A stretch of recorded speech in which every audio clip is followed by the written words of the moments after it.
안녕하세요. 저는 쌍둥이를 키우고 있는 30대 싱글맘입니다. 저의 전 남편은 말 그대로 쓰레기 같은 남자였어요. 그런 남자를 왜 좋아하게 됐는지 지금의 저는 이해가 가지 않지만 그 당시에는 남편의 그런 철없는 모습도 너무 귀여워 보였거든요. 저는 당시 32의 나이로 외모가 콤플렉스인 수수한 여자였어요. 그래서 남자친구를 몇 번 사귄 적도 없지만 사귄 후에는 생각과는 다르다는 이유로 차이기 쉬운 여자였어요. 그래서 제가 연애를 하고 결혼을 할 거라는 생각은 그냥 접어두고만 있었는데 남편을 만나게 되고 그런 생각은 모두 사라졌어요. 처음 남편을 만난 건 술집이었어요. 저도 남편도 각자 다른 친구와 함께 왔었는데 어쩌다 보니 합석을 하게 됐고 그 과정에서 남편과 친해지게 됐죠. 그때 남편은 푸념처럼 말하곤 했어요. 부모님이 빨리 결혼해서 아이를 가지기를 원한다. 하지만 자기는 그렇게 해줄 여자를 아직 찾지 못했다고요. 솔직히 이 남자가 부모님에게 한없이 약한 인성 좋은 사람인 줄 알았어요.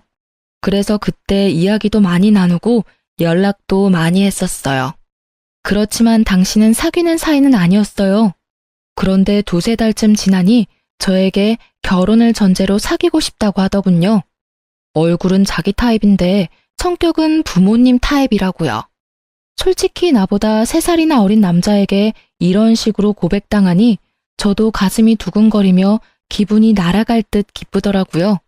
그래서 시어른 될 분들을 보러 집에 갔는데 거기서부터 너무 놀랐었어요. 집은 비싸 보이는 전원주택에 부모님들도 무척 교양 있어 보여서 그냥 소시민인 나와 우리 가족이 결혼을 할 수 있을까 싶은 생각만 들더라고요. 그런데 의외로 그 집에 갔더니 시어른들이 너무 좋아하셨어요.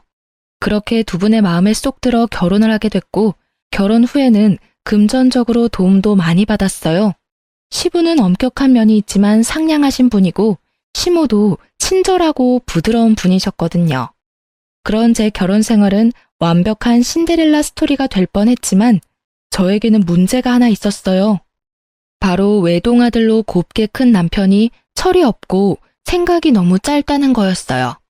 사실 결혼 후에 들은 이야기였는데 시부모가 저를 좋아한 이유도 제가 연상에다 차분한 성격이라 남편을 잘 단속할 거라고 생각했기 때문이었대요. 그런 이야기까지 듣고 나니 가정의 평화를 위한 책임감이 막중해지더군요. 그러다 찾아온 위기는 아이를 낳기 전이었어요. 그때는 한창 아이를 낳으려 노력하던 때였어요. 시부모님이 너무 손주를 원하기도 하셨지만 저도 슬슬 더 늦으면 노산이 될 상황이 오기 시작했으니까요. 그렇게 열심히 시험관 준비 중이었는데 남편은 그때쯤 점점 늦게 들어오기 시작했어요. 남편은 당시 중소기업에서 일하고 있었어요. 그런데 결혼 1년 차에는 꼬박꼬박 집에 잘 들어오더니 2년이 넘어가자 점점 풀리기 시작했어요. 취해서 들어오는 것도 많았지만 다음날 새벽에 집에 들어온 적도 많았어요. 처음에는 야근하고 회식하느라 늦는다는 남편의 말을 믿었는데 뒤로 갈수록 믿기 힘들어지더라고요. 왜냐면 퇴근 시간인 저녁 6시 이후로는 절대 제 연락을 받지 않는 거예요.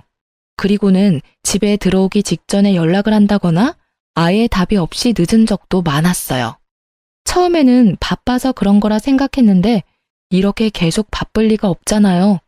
야근을 한다면 야근 수당이 붙어서 월급이 많아져야 하는데 월급은 계속 그대로고요. 그렇다면 이유는 2가지 중 하나였죠. 야근을 하지 않고 내게 거짓말을 했거나 야근을 했지만 야근 수당을 다른 데에 썼거나 솔직히 어느 쪽이든 문제는 있다고 생각했어요. 어떻게 할까 고민하다가 오랜만에 만난 고향 친구가 좋은 생각을 알려주더라고요. 네 이름으로 전화해서 안 받으면 다른 사람 이름으로 연락해봐. 똑같이 안 받으면 바쁘다는 거고 혹시나 받으면 남편이 네 전화를 피한다는 뜻이지. 참으로 좋은 생각인 것 같더라고요. 그래서 일단 남편에게 전화를 걸었어요. 그때가 저녁 8시쯤이었는데 역시나 전화를 받지 않더군요. 그리고 친구의 계정으로 남편의 SNS에 안녕하세요 라고 짧게 연락을 시도했어요. 그런데 갑자기 바로 연락이 오더라고요. 그 연락을 보니 화가 완전 뻗치더라고요. 게다가 연락 온 메시지가 더 열받게 했어요. 남편 놈은 안녕하세요라는 물음에 누구였지? 혹시 그때 그 클럽에서 만난 사람인가? 하고 보냈던 거예요. 열받은 저는 바로 제 폰으로 남편에게 연락을 했어요. 역시나 받지 않길래 남편에게 톡을 보냈죠. SNS 계정으로 인사 보낸 건 아니까 지금 당장 집에 들어와? 라고 말이죠. 저는 친구에게 미안하다고 하고 집으로 돌아가 남편을 기다렸어요. 그런데 간 크게도 남편은 4시간이나 지나 자정을 훌쩍 넘긴 시간에 어슬렁어슬렁 들어오더라고요. 자기가 뭘 잘못했는지도 모르는 그런 태연한 얼굴. 저는 열이 받았어요. 내가 들어오라고 했는데 여태껏 뭐 했어? 야근한다는 것도 다 거짓말이지? 좀 그만해. 짜증나게 왜 이렇게 집착하는 건데? 결혼했으면 이제 슬슬 놔줘야 할 때 되지 않았어? 짜증나게 맨날 저녁에 전화하고. 바쁜데 너 때문에 일도 제대로 못한다고. 얼굴 가득 짜증을 채운 남편 놈을 보니 기가 차서 말도 안 나오더라고요.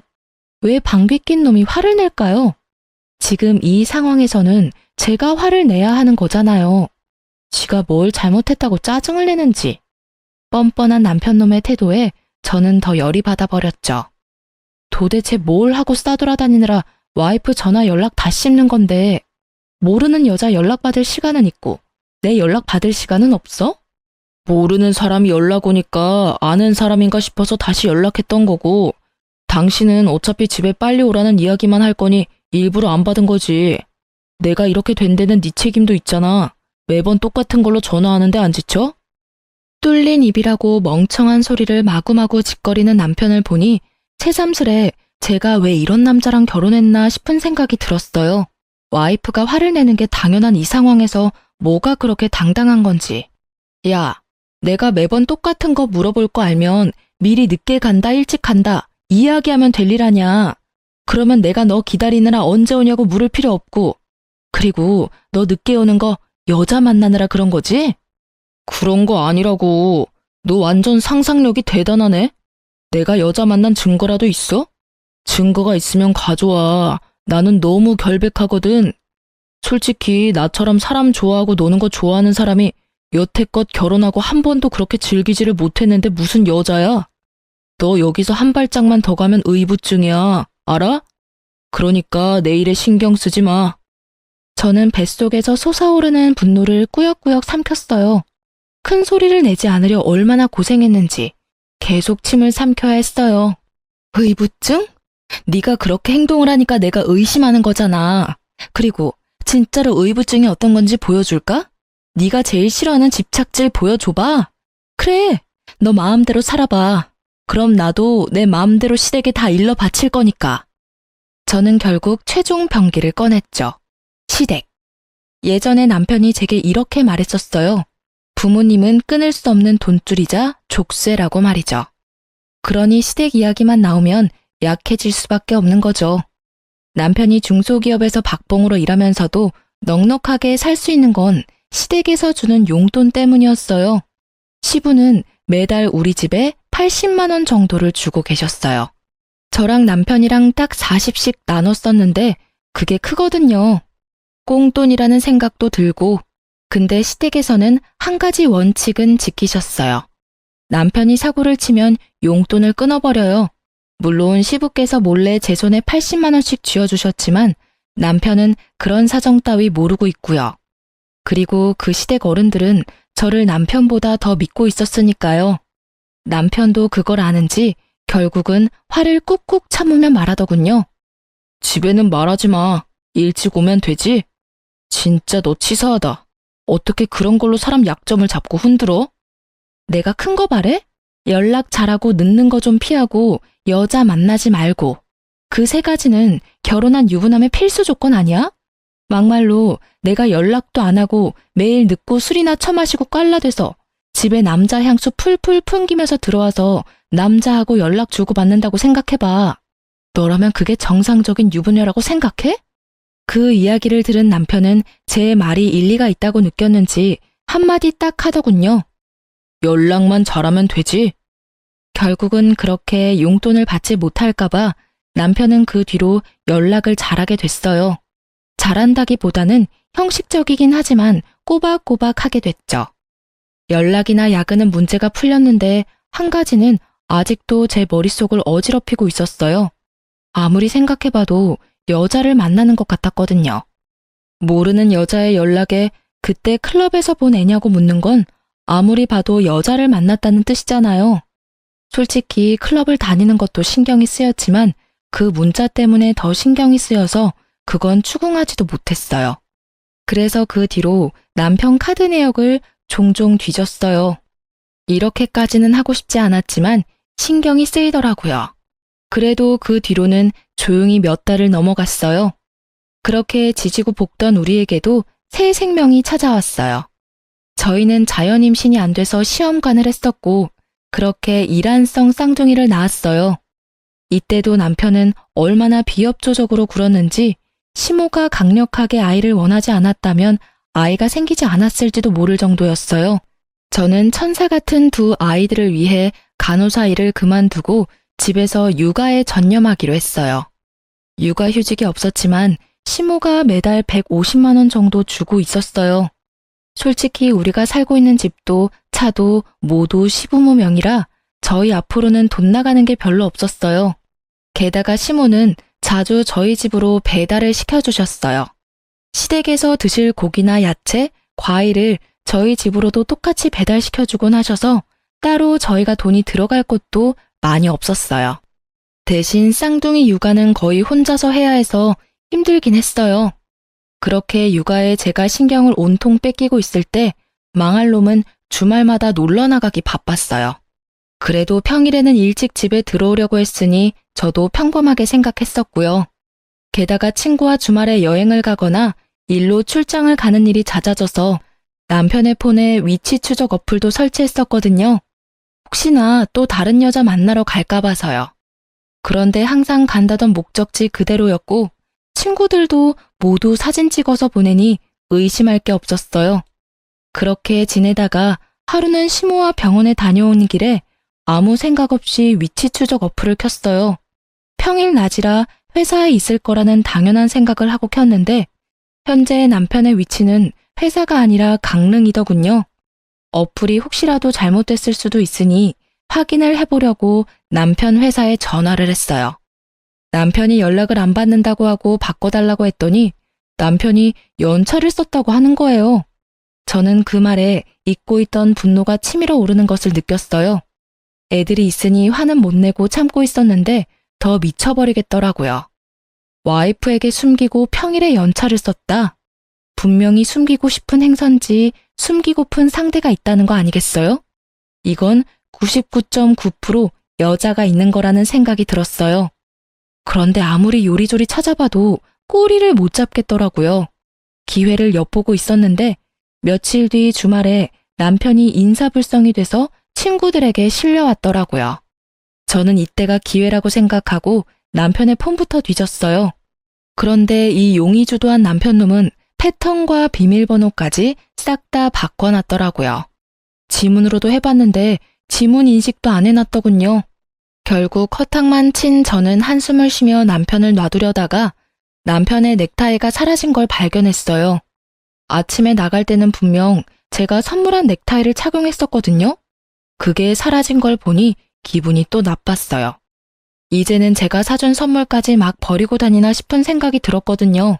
주말이라 애들을 시댁에 맡겨놓았던 저는 남편과 같은 집에 있기 싫어서 낮쯤에 밖으로 나와 길거리를 걸었어요. 저녁까지 들어가지 않고 혼자 시간을 보내다가 중고거래 어플에서 보내온 알림을 받고 집으로 향했어요. 공기청정기를 시모가 새로 사줘서 기존에 쓰던 걸 중고거래하려고 했거든요. 그 글을 올려놨었는데 누군가 연락이 온 거죠. 그 연락을 확인하러 중고거래 어플에 들어간 저는 그곳에서 잃어버린 물건 주인을 찾는다는 최신 글을 보고 깜짝 놀랄 수밖에 없었어요. 바로 뒷면에 남편 이름이 적힌 남편의 넥타이였거든요. 집 근처에 술집 사장이 올린 글이었는데 어제 처음 온 손님 넥타이라며 가져가라고 글을 올려놨더라고요. 저는 이거다 하고 생각하고는 후다닥 술집으로 향했어요. 안녕하세요. 넥타이 보고 왔는데요. 저희 남편 거라 찾으러 왔어요. 제가 말을 꺼내자 술집 사장님이 고개를 갸웃거리더라고요. 왜 그러세요? 아니, 어제 본 얼굴이랑 다른 것 같아서요. 어제 같이 오신 분 맞죠? 그 이야기에 드디어 꼬리를 잡았다는 생각이 들었어요. 어제 분명히 다른 여자랑 여기 온 게 틀림없었어요. 저기 혹시 그 CCTV 영상 좀 볼 수 있을까요? 어제 남편이 지갑도 잃어버린 것 같아서 확인 좀 하려고요. 물론 그런 적은 없지만 이렇게라도 말하지 않으면 CCTV를 보여주지 않을 것 같아 그렇게 말하고 CCTV 영상을 돌려봤어요.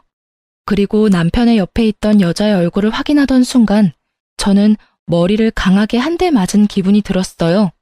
저번에 친구 계정으로 남편에게 연락을 보냈었잖아요. 그때 그 친구였던 거예요. 이 두 사람이 나 몰래 만나고 있었던 거죠.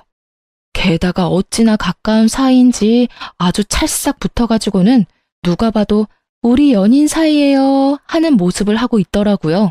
저는 동영상을 사진과 영상으로 저장해서 남편에게 바로 보냈어요.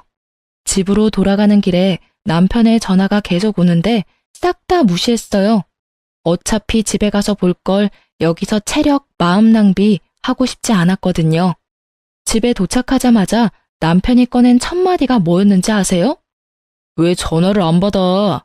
몇 번을 전화했는지 알기나 해? 왜 내 전화 무시하는데? 전화를 무시한 게 그렇게 큰일일까요? 매번 무시하는 너는 뭐냐고 쏘아주려다가 겨우겨우 참은 제가 말했어요. 내가 보낸 사진을 보고도 왜 전화 무시하냐는 말을 먼저 하는 너라는 놈에게 이제 질리려고 해.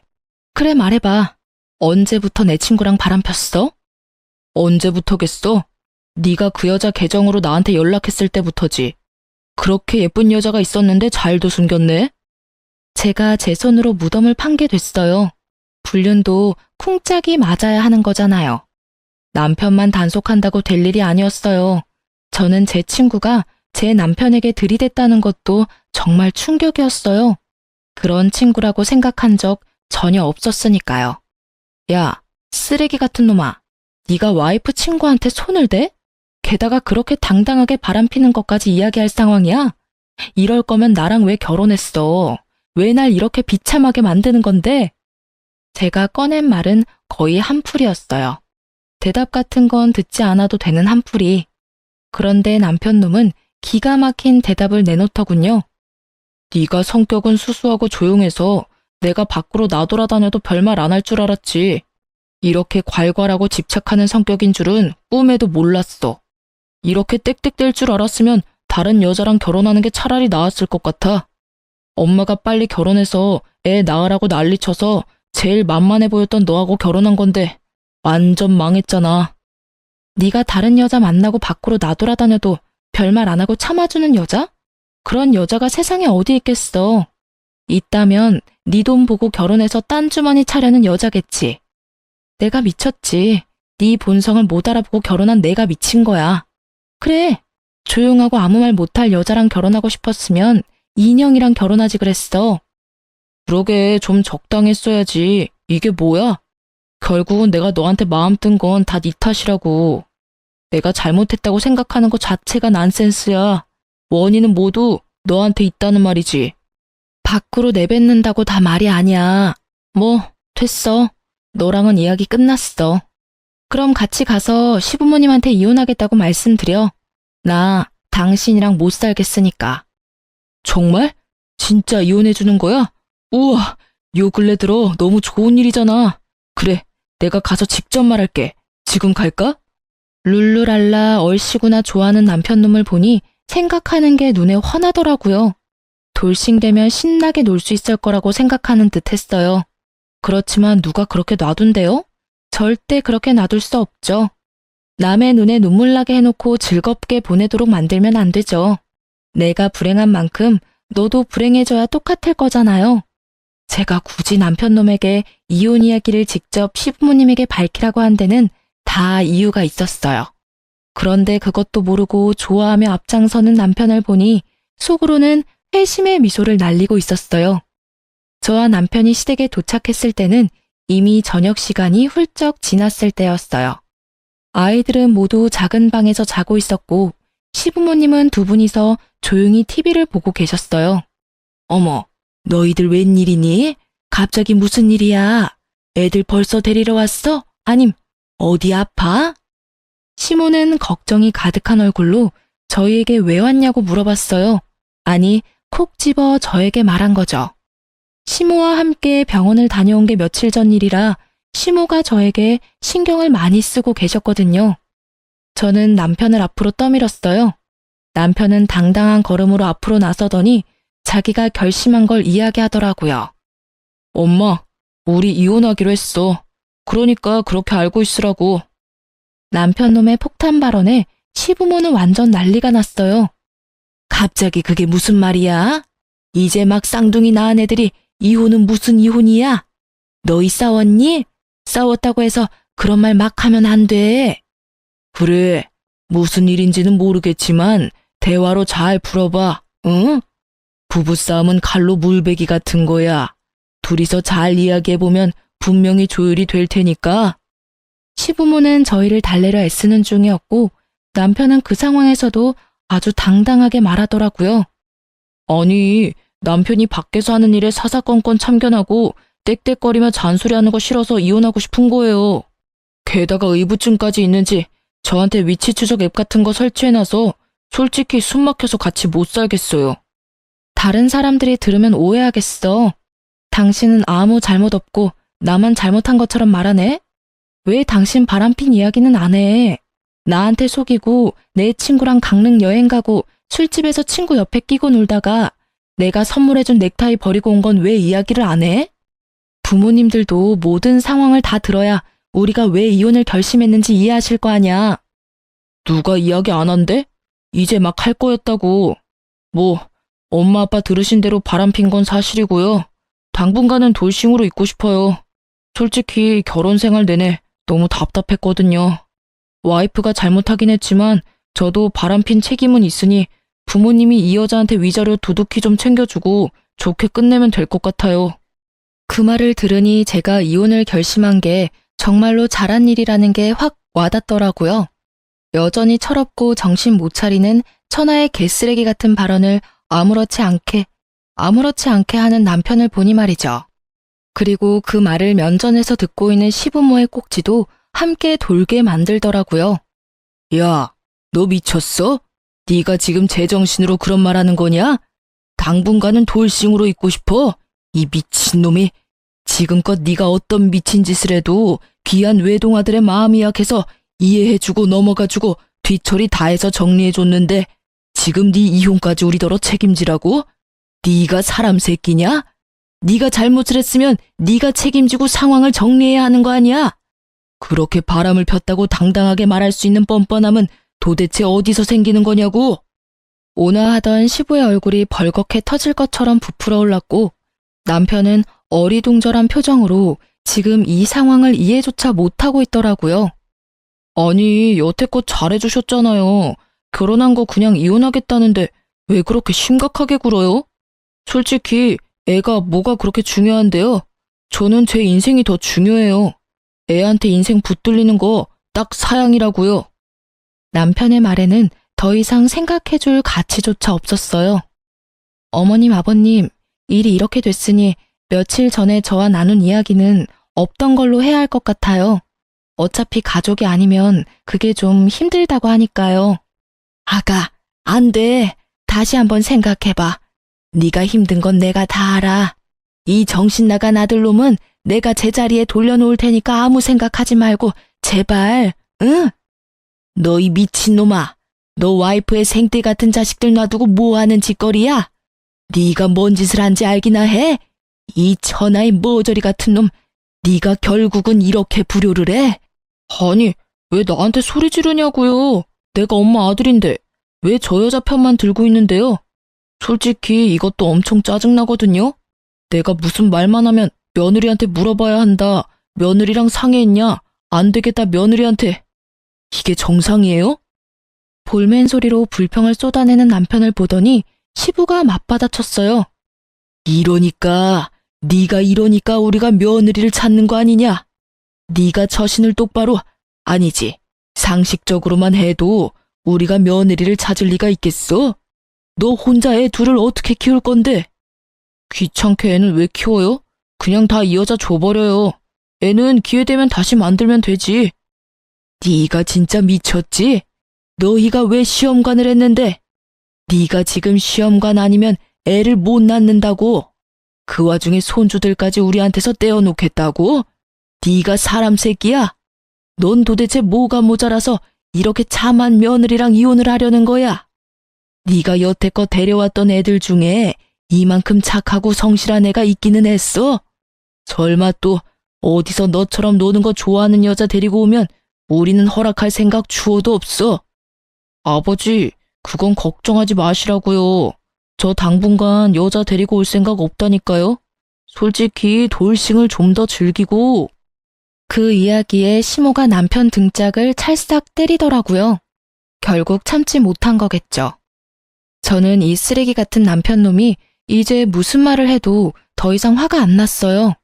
그냥 빠른 손절이 답이라는 것만 더 강하게 느낄 뿐이었죠. 뭘 더 즐겨 뭘? 네가 지금 엄마 목숨줄 가지고 있는 거 모르지? 이런 말까지 안 하려고 했는데 네 와이프가 나한테 뭘 해주기로 했는지 모르지? 그게 뭔데요? 뭔데 이렇게 호들갑인데요? 뭐 얼마나 대단한 거길래 거창하게 목숨줄 운운하는 건데? 네 와이프가 얼마 전에 너희 엄마랑 병원 갔다 왔어. 신장이식 적합한지 조직 검사 받으러. 검사상 운이 좋은 건지 하늘이 도왔는지 조직이 잘 맞아서 이식 진행하기로 했는데 네가 지금 이혼하면 그 신장 못 받아. 엄마 매번 투석하러 다니느라 힘든데 너 때문에 이식도 못 받고 죽으면 네가 책임질 거야? 내가 며느리 신장 때문에 이러는 거 아니야. 시부모한테 신장 떼주는 게 어디 쉬운 일인 줄 알아? 네가 모자람 없이 컸다고 돈이면 다 된다고 생각하나 본데 이런 거는 돈으로 되는 문제가 아니야. 하늘이 내려준 기인을 네가 네 발로 차버리니 이 부모 속이 문드러지는 거 아니냐고. 어른들한테 잘해. 애들한테도 잘해. 성격도 좋고 너 단속도 잘하는 이런 며느리 대체 뭐가 문제라고 네 놈은 이혼을 하겠다 지랄이야? 시부의 그 말에 남편의 얼굴이 깜짝 놀라더라고요. 저는 이때 남편이 180도 돌변해서 저한테 사과라도 하면 어쩌나 생각했거든요. 솔직히 정이 뚝 떨어진지라 어차피 이혼 결심은 했는데 진심으로 사과하면 시부모님 생각에 마음이 약해지면 어쩌지 하는 생각이었죠. 그치만 저의 기우였던 거죠. 이 멍청이가 뭐라는 줄 아세요? 그러면 나한테 먼저 말했어야지. 그런 건 내가 해결해 줄 수 있으니까. 뭐? 이식을 네가 해주려고? 시부모는 기대감 하나도 없는 목소리로 남편에게 물었고 남편은 당당하게 말했죠. 지금 사귀는 여자한테 말하면 되잖아. 그 여자가 엄마한테 주면 되지. 조직 검사 안 맞으면 다른 여자 데리고 올게. 그럼 됐지? 그 이야기를 듣는 저도 벙치고 시부모님도 벙치고 결국 시부모님은 화가 머리끝까지 나서는 또 등짝을 날리더라고요. 얼마나 분노했는지 시부는 말까지 더듬더라고요. 하긴 그 대사가 충격이긴 했어요. 지가 만날 여자들은 뭔 죄예요? 게다가 시부모님들이 그런 걸 허락이나 할 것 같으냐 그 말이죠. 제가 신장 주겠다고 했을 때도 극구 사양하셨던 게 시모였어요. 어차피 오래 살았다며 네 거 받고 몇 년 더 사는 게 무슨 의미냐고요. 시모는 진짜 좋은 분이신데 자식은 왜 이 모양 이 꼴인 건지. 너 이 미친놈이 말을 네가 지금 무슨 말을 한 건지 알기나 해? 그럼 그렇지. 네가 해주겠다는 말은 애초에 기대하지도 않았어. 그런데 이런 정신 나간 말을 들을 생각도 없었다고. 뭐? 여자들을 데려와서 검사를 해? 이 미친놈이 아직 정신을 덜 차렸어. 무슨 뻔뻔함으로 그런 짓을 하게 해? 아이고 머리야. 내가 자식 새끼를 잘못 키웠어. 오냐오냐 키웠더니 아주 제 앞가림 하나도 못하는 애 하나를 어른으로 키웠네. 차분하고 꼼꼼한 며느리 보고 겨우 결혼시켜놨더니 결국은 내가 또 이 꼴을 봐. 저는 이 정신나간 멍청이와는 더 이상 함께할 수 없다는 걸 재확인하고서야 시부모님에게 다시 말했어요. 어머님, 아버님, 죄송해요. 솔직히 이 사람이 저한테 사과했으면 어떻게든 참고 살아보려고 했는데 이렇게까지 말하니 이혼을 하는 게 맞는 것 같아요. 저도 이런 말씀을 드리게 돼서 너무 죄송해요. 아가, 너 없으면 얘 사람 구실하면서 못 살아. 그러니까 제발 신장 같은 건 안 줘도 되니까 옆에 붙어서 사람처럼만 살게 해줘라, 응? 부탁이야. 너 이혼하고 나면 얘가 데려올 여자들 안 봐도 눈에 훤해. 죽었다 깨도 너 같은 여자 못 만나. 그러니까 제발. 엄마, 뭐 하는 거야? 왜 이 여자한테 매달리는데? 그리고 내가 못돼서 그러는 거냐고. 나도 철들었다니까. 엄마 신장도 내가 하나 갖다 주겠다니까. 미친놈아, 말 좀 그만해. 네가 말할 때마다 이 엄마 가슴이 무너진다. 신장 소리 어디 가서 하지도 마. 이혼하면 가족이 아닌 게 돼서 공여자가 힘들 거라고 알고 있거든요. 결국은 이렇게 이혼해서 시댁과 남이 되게 되었으니 시모와 시부가 저에게 너무 잘해주셔서 미안한 마음은 가득했지만 어쩔 수 없는 일이잖아요. 남편이 제 곁에 붙어 있다면 신장 하나 줘도 몸 관리하며 평생을 살아갈 수 있겠지만 남편 없이 애 둘을 혼자 키워야 하는 상황이면 신장 하나 없는 게 어떤 느낌인지 감도 오지 않을 만큼 두렵거든요. 결국 저는 시부모와 남편 놈을 놔두고 나왔어요. 제 이야기는 끝났고 시부모와 남편이 할 이야기가 남았겠죠. 저는 나와서 바로 상간녀인 제 친구를 찾아갔어요. 그 상간녀는 저와 결혼 후에 만난 친구거든요. 그래서 결혼식에도 온 적 없고 남편과 만난 적도 없었어요. 원데이 클래스 하면서 만난 사이라 엄청 친하고 그럴 것도 없었지만 말이 잘 통한다고 생각했는데 뒤로 이렇게 음침한 일을 벌일 줄은 상상도 못했네요. 저는 친구에게 만나자고 연락을 넣고 카페에서 기다렸어요. 앉아. 너 나한테 해야 할 말 없어? 저는 오자마자 친구에게 물었어요. 무슨 말? 나 너한테 할 말 없어. 네가 나한테 보자고 한 거니까 네가 나한테 할 말이 있는 거겠지? 무슨 일인데 불러내서 분위기 잡는데? 꼭 내 입으로 들어야겠어? 너 내 남편이랑 바람 피는 거 나한테 들켰어. 이래도 할 말 없어? 아, 그거? 그게 어때서? 사람 만나서 사랑하는 거 흔한 일 아니야? 그 사람의 유부남이었을 뿐이고 나는 그래도 상관없다고 생각한 것뿐이고 내가 직접적으로 너한테 상처 준 건 없잖아. 아주 둘 다 쌍으로 또라이였더라고요. 말하는 걸 들으니 참. 그래, 상처 준 건 없지. 그래도 남의 남편하고 바람난 걸 세상에서는 불륜이라고 불러. 그리고 너는 상간녀고 내 남편은 불륜남이지. 넌 뭐가 그렇게 잘나서 떳떳해? 네가 한 행동에 조금도 미안한 마음 없어? 너 설마 이러려고 나하고 친구했어? 솔직히 네가 하고 다니는 거 보면 네 남편 궁금하기는 했어. 돈도 많아 보였고 노는 것도 좋아하는 것처럼 보여서. 그때 내 SNS로 연락하라는 것도 일부러 그런 거야. 연결고리가 있어야 하는데 네가 딱 잘 걸려준 거지. 솔직히 나는 네가 이혼하든 안 하든 상관없어. 그냥 내 옆에서 풍족하게 만들어줄 남자만 있으면 되거든. 그러니까 돈 많아서 내 남편을 꼬셨다는 말이었어요. 실상은 시부모 돈 없으면 완전 평범하다 못해 쥐꼬리만한 월급 겨우 받는 회사원인 거 알면 어떨까? 반응이 궁금하더라고요. 그냥 사실대로 말해주려고 했죠. 너는 지금 네가 처한 상황을 모르나 본데 생각보다 일이 크게 났거든? 나는 너희 이혼하든 안 하든 상관없다니까? 이혼하면 좋게 하지. 난 솔직히 그 사람이 딴 여자 만나도 이해할 수 있어. 돈 많잖아. 돈만 갖다 주면 별로.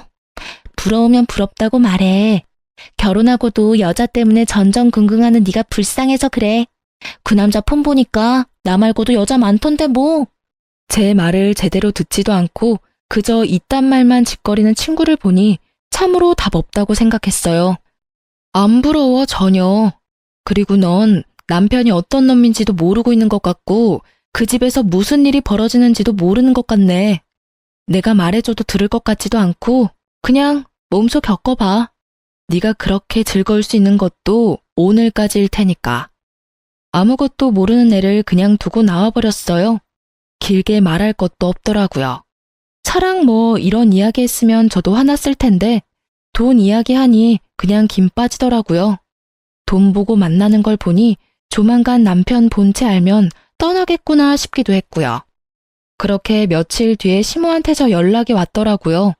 이혼 이야기 마무리도 할 겸 잠시 집에 오라고요.